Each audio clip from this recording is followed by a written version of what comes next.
Supreme কোর্টে এটা নিয়ে আলোচনা হয়েছে যে একটি ডাকসু নির্বাচন অনেক বছর পরে হয়েছে, গণতান্ত্রিক পরিবেশে হয়েছে, কোনো ফ্যাসিস্টের জামানায় হচ্ছে না, সেটি বন্ধ করাটা ঠিক হয় নাই বা হচ্ছে, এটা নিয়ে অনেক ডিবেট ছিল। এবং ওই দিন 1-1.5 ঘন্টার ভিতরে যেটি স্টে হয়ে কিন্তু স্বস্তির একটা জায়গা হয়েছে। 80, 85, 75 বছরের পরে সে তার বডিকে কন্ট্রোল করতে পারে না, তার চোখ তার কথা শুনে না, তার হাত কথা শুনে না, ইভেন তার ইউরিন, তার পেশাব পায়খানার কন্ট্রোল তার নাই। তাকে দিয়ে আপনি জোর করলেও 5-10%-এর বেশি কাজ উদ্ধার করতে পারবেন না। ফেলিওর আমরা এখানে হয়েছি। আর আমরা নেপোটিজম তো ডক্টর ইউনূস করেছে। যখন হাইকোর্ট কোনো বিষয়ে যখন আদেশ দেয় তখন সংক্ষুব্ধ ব্যক্তি চেম্বার কোর্টে যায় অ্যাপিলেট কোর্টে যাওয়ার জন্য, এবং চেম্বার কোর্ট 24 ঘন্টা সার্বক্ষণিক উনি ওনার বাসায় যেখানে রাস্তাঘাটে হাঁটে যেখানেই থাকেন না কেন ওনার কাছে মোশন অ্যাপ্লিকেশন নিয়ে গেলে উনি এটার উপর আদেশ দেবেন। আমি যেটি আপনি ডাকসু নির্বাচনের কথা দিয়ে শুরু করছেন, তো আমি আপনার শোয়ে সেভারাল টাইমস বলছি যে আমাদের জাতীয় সংসদ নির্বাচনের আগে যে প্রি টেস্টগুলোর কথা বলছি, আমি মনে করি প্রি টেস্ট হচ্ছে পাবলিক বিশ্ববিদ্যালয়গুলোর ছাত্র সংসদ নির্বাচন। এবং আমার কাছে সবচেয়ে ভালো লাগছে এবার ঢাকা বিশ্ববিদ্যালয়ে যে উৎসব মুখর এবং ট্যালেন্ট ক্যান্ডিডেট কিসব কথা নিয়ে, কিসব নতুন নতুন ন্যারেটিভস নিয়ে, নতুন নতুন প্রপোজাল নিয়ে এসছে, এই ছেলেগুলোকে আমার খুব ভালো লাগছে। গতানুগতিক রাজনৈতিক ধারা থেকে তারা বেরিয়ে এসে যে একটা নির্বাচন করতেছে, এটি জাতির জন্য এবং আমাদের প্রজন্মের জন্য অত্যন্ত ভালো এবং অত্যন্ত মনে করি একটা ফ্রুটফুল একটা ইলেকশন হবে এবং টেস্টও হয়ে যাবে যে আমরা আসলে ভোট দিতে অভ্যস্ত কিনা, ভালো ক্যান্ডিডেট বাছাই করতে অভ্যস্ত কিনা, এবং শান্তিপূর্ণ উপায়ে শেষ দিন ভোটের দিন পর্যন্ত রক্ত খুনাখুনি ছাড়া আমরা পৌঁছতে পারবো কিনা সেটার একটা টেস্টের বিষয় আছে। কোর্টের ব্যাপার আসেন, হ্যাঁ আমরা কোর্ট থেকে দেখলাম যে এই ধরনের এন্টারটেইন করা আমরা সমালোচনা করি। দেখেন হাইকোর্টে প্রত্যেক সংক্ষুব্ধ ব্যক্তি যেতে পারে, ভালো কেস নিয়ে যায়, খারাপ কেস নিয়ে যায়, মন্দ বিষয় নিয়ে যায়, সবকিছু নিয়ে যায়। এখন ওখানে লয়ার কেসটা তার উপস্থাপন করে, আর যারা জাজ সাহেব বসে আছেন তারা কোন বিবেচনায় কখন কোন কিছু করেন সেটির ব্যাপারে তো আমি মন্তব্য করব না। তবে সুপ্রিম কোর্টে এটা নিয়ে আলোচনা হয়েছে যে একটি ডাকসু নির্বাচন অনেক বছর পরে হয়েছে, গণতান্ত্রিক পরিবেশে হয়েছে, কোনো ফ্যাসিস্টের জামানায় হচ্ছে না, সেটি বন্ধ করাটা ঠিক হয় নাই বা হচ্ছে, এটা নিয়ে অনেক ডিবেট ছিল। এবং ওই দিন 1-1.5 ঘন্টার ভিতরে যেটি স্টে হয়ে কিন্তু স্বস্তির একটা জায়গা হয়েছে। জসিমউদ্দিন হরটল অনেক হল থেকে কিন্তু এর বিরোধিতা করে, বন্ধের বিরোধিতা করে কিন্তু অনেক প্রসেশন হয়েছে, এবং যখন স্থগিত হয়েছে উল্লাস হয়েছে। তো স্থগিতটা রাইটলি হয়েছে, এবং আমি মনে করি এই স্থগিতাদেশের মাধ্যমে ডাকসু নির্বাচন তার ফাইনালিটি পাবে এবং এখানে একটা প্রি টেস্ট আমরা পাবো। সাথে সাথে আমি আপনার সাথে এটা দাবি করে রাখি যে বাংলাদেশে যত পাবলিক বিশ্ববিদ্যালয় আছে গুরুত্বপূর্ণ, আমি মনে করি সবগুলোর ইলেকশন হওয়া উচিত। ইলেকশন হলে কি হবে, এই যে নতুন নতুন বক্তৃতা আসতেছে, নতুন নতুন কথা আসতেছে, আমাদের অ্যানালগ যুগের যে রাজনীতিবিদদের সাথে এদের পার্থক্য, এই পার্থক্যটা মানুষ কিন্তু এতদিন বোঝেনি। এই ছেলেগুলা যেমন অনেকগুলো ছেলে, এই যে শামীম হায়দার একটা ছেলে, শামীম আহসান বা হোয়াটএভার ইট ইজ, স্বতন্ত্র একটা ছেলে, আরেকটা ছেলে ইংরেজি ডিপার্টমেন্টের, আরও 8-10টা, ইভেন বামের এই ছেলেগুলো যে কথা বলতেছে, যে চমৎকারভাবে তারা নতুন নতুন একটা অধ্যায়ের সূচনা করতেছে। পলিটিক্সটা কি, পলিটিক্স শুধু জাতীয় রাজনীতির সাথে লেজুর ভিত্তি না, ডাকসু হবে স্বতন্ত্র, ডাকসু হবে আলাদা, ডাকসু হবে ছাত্রদের, মেধাবীদের চারণভূমি, সেটি এই ডাকসু নির্বাচনে আমি প্রথম ফিল করতেছি। তো সুতরাং আমি মনে করি যে এই ডাকসু নির্বাচনের কথা আপনি বলছেন, সেটিতে যেমন অস্বস্তি ছিল হাইকোর্টের আদেশে, স্বস্তি এসছে চেম্বার কোর্টের আদেশে, এবং আমি মনে করি এই স্বস্তি নিয়েই 9 তারিখে ডাকসু নির্বাচনটা সম্পন্ন হবে এবং আমরা কোয়ালিটি ভালো এবং সুন্দর একটা নেতৃত্ব পাবো এবং ভালো ভোটের একটা। এখানে অন্য কোনো ষড়যন্ত্র রয়েছে কিনা? ফ্যাসিবাদের তো আমরা প্রত্যেক ক্ষেত্রেই মোটামুটি তাদের, দেখেন এই গত 1-2 সপ্তাহ আমার অ্যানালাইসিস, আমি তো অ্যানালাইসিস করতে পারবো না, আমার রিসার্চও নেই, বাট সব রিসার্চারের যেই বয়ানগুলো আমরা শুনছি তাতে তো অনেক কিছুরই আভাস পাওয়া যায়, অনেকগুলো ন্যারেটিভসের আভাস পাওয়া যায়। আপনি এই কি 71 মঞ্চ, একটা কি মুক্তিযুদ্ধ 71 মঞ্চের একটা বিষয় এসলো, সেই বিষয় যেতে না যেতেই আমাদের সামনে আরেকটা বিষয় আসলো, তারপরে জেনারেল সাহেবের বিভিন্নখানে যাওয়ার কথাবার্তা আসলো, সবকিছু মিলিয়ে কিন্তু পাবলিক পারসেপশনটা একটু ঘোলাটে, কি হচ্ছে কি না হচ্ছে। আমাদের অভিজ্ঞতা কি, যখনই সামরিক শাসন আসে তখন কিন্তু এই ধরনের দৌড়ঝাঁপ, ডালা পালা এগুলো কিন্তু যুক্ত হয়। আর আমি তো মনে করি সেনাবাহিনী আমাদের এই অগাস্ট বিপ্লবে, সব সেনাবাহিনী, আমি আবার বলছি, আমাদের দেশপ্রেমিক সেনাবাহিনী 3রা আগস্ট দরবার হলে আমরা যতটুকু জেনেছি চট্টগ্রামের এক মেয়ে মেজর আমাদের মেয়ে মেজর, মা মেজর, সে প্রথম রিভোল্ট করেছে 30 মিনিট নিশ্চুপ থাকার পরে, আমি আমার সন্তানের বুকে গুলি চালাবো না, আমরা যদি মাঠে থাকি তাদেরকে প্রোটেকশন করব। আউটবাস্ট তখন হয়, তখন সব জুনিয়র অফিসার, মেজর, ক্যাপ্টেন এরাই কিন্তু ভূমিকা রেখেছে।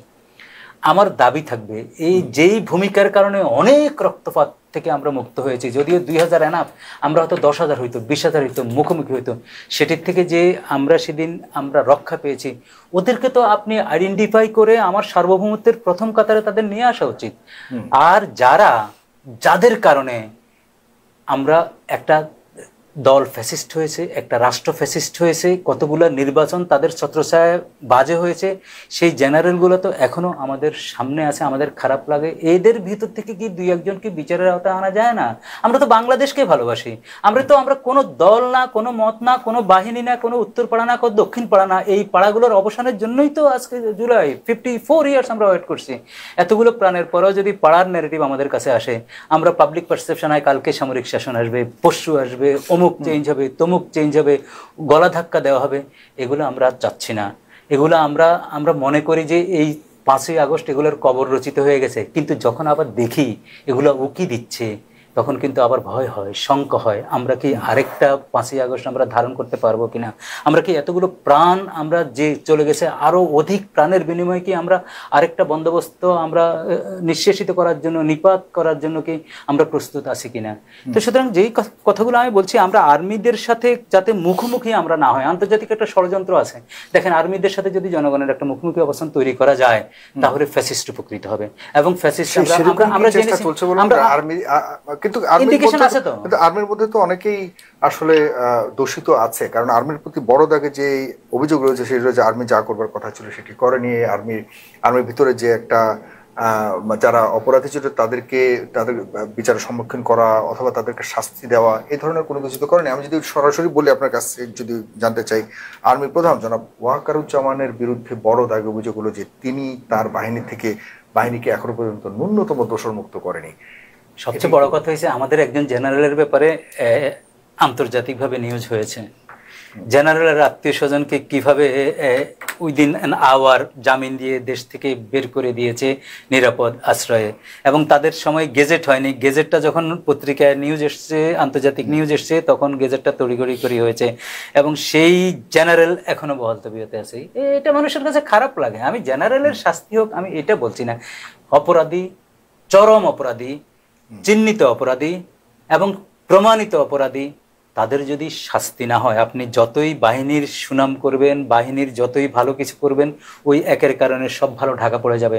যেমন 3রা আগস্টের উদাহরণ দিছি, এই 3রা আগস্টে যারা জনতার পক্ষে ছিল, ছাত্রদের পক্ষে ছিল, তাদের এই অর্জনটা ম্লান হয়ে যাচ্ছে তো এদের কারণে। তো এদেরকে কেন প্রটেক্ট করবে? কোন আশায় প্রটেক্ট করবে?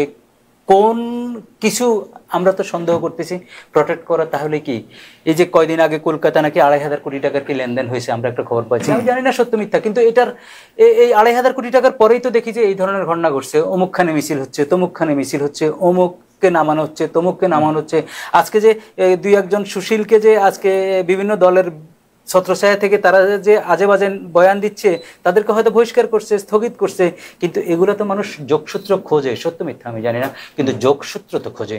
এই যোগসূত্র কাকে দিবেন বা কোথায় আমাদের ব্যর্থতা? যে এই ধরনের আমাদের ব্যর্থতার জায়গা তো আমরা এক জায়গায় দিই, যে যেখানে সরকারে যারা বসে আছেন 8-10 জনেরা 100টা মন্ত্রণালয় 10 জনে এই ধরে বসে আছে, জাস্ট চেয়ারটাকে একটা করে। একটা সিঙ্গার বলছে যে আগে মনে করতাম যে কেউ পদত্যাগ করে না, সবাই অসভ্য।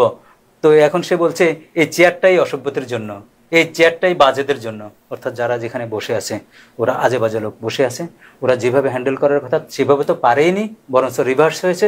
এখন তাদের ধান্দা, তাদের আখের গোছানো, তাদের ধান্দা তারা টাকা পয়সা বানানো, তাদের ধান্দা ওই যে বেগমপাড়ায় যে সচিব, আমলা, মন্ত্রী, কামলা, পুলিশের এইটা, কাস্টমসের এইটা যারা বাড়ি গাড়ি করছে, ওদের মাথার ভিতরে গেছে আমরা বাড়ি গাড়ি করবো। আমি জানি না। সবচেয়ে বড় কথা হলো যে তারা বলছে তাদের আয় ব্যয়ের সম্পদের হিসাব দিবে, শুরুতেই বলছে।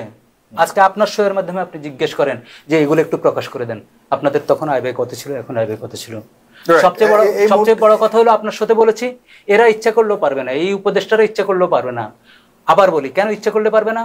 80, 85, 75 বছরের পরে সে তার বডিকে কন্ট্রোল করতে পারে না, তার চোখ তার কথা শুনে না, তার হাত কথা শুনে না, ইভেন তার ইউরিন, তার পেশাব পায়খানার কন্ট্রোল তার নাই। তাকে দিয়ে আপনি জোর করলেও 5-10%-এর বেশি কাজ উদ্ধার করতে পারবেন না। ফেলিওর আমরা এখানে হয়েছি। আর আমরা নেপোটিজম তো ডক্টর ইউনূস করেছে। ইভেন তারা কারো কথা শুনেও না, কারো পরামর্শ নেয় না, কারোর সাথে তারা পারপাসিভলি শুনে না।